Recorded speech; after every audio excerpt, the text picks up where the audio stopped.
First on the scene was the royal contractor with his architect named Philetus. He brought with him a corps of expert stonemasons, hired apprentices, quickly erected barracks that housed some 4,000 craftsmen. Excavations began at the limestone mountains across the Nile. Some workers cut stones from the bedrock and set them aside for transport. Others built wooden sledges.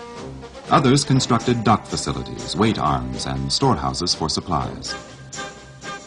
Expeditions brought wood, diamonds for cutting, and granite from Ethiopia. When spring came, the Nile rose, flooding 90% of Egyptian farmland. For 3 months, 100,000 workers were idled from normal farming activities. The royal contractor mobilized these men, broke them into teams of 8 each, with an experienced stonemason to train the men. Other teams were taught the art of navigating barges on the wide river Nile. The gangs set themselves to the task. Each one adopted a name. Ancient quarry marks show names like the Endurance Gang and the Craftsman Gang. Using wedges, rollers, and levers, the men hauled the stones to the waterfront. Weight arms lifted the stones, which traveled in a sling to the barges. Across the river, the teams of finishing experts cut the stones and fit them into a broad causeway leading up to the building site.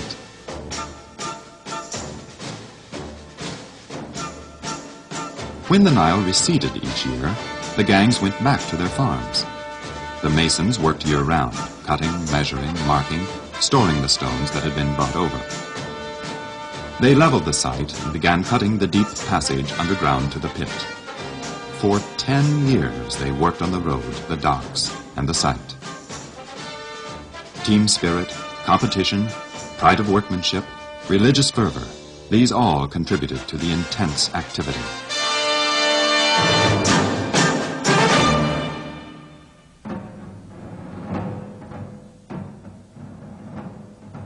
When the preparations were finally done, the major work of construction began. Returning each spring, the huge laboring force delivered 125,000 rough stones to the site.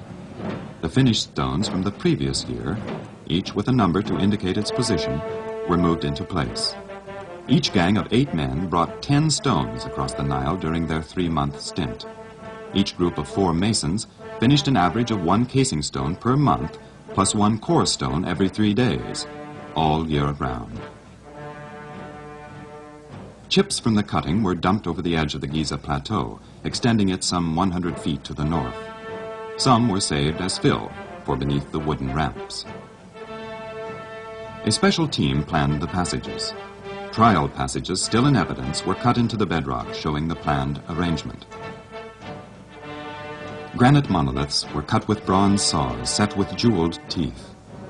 Rounded scraps of granite served as counterweights for the levers and saws. Outcroppings or bosses were left on the unfinished stones to hold props, levers, and slings.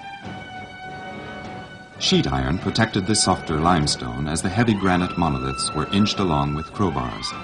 They were rocked back and forth, so only half the weight was lifted at a time.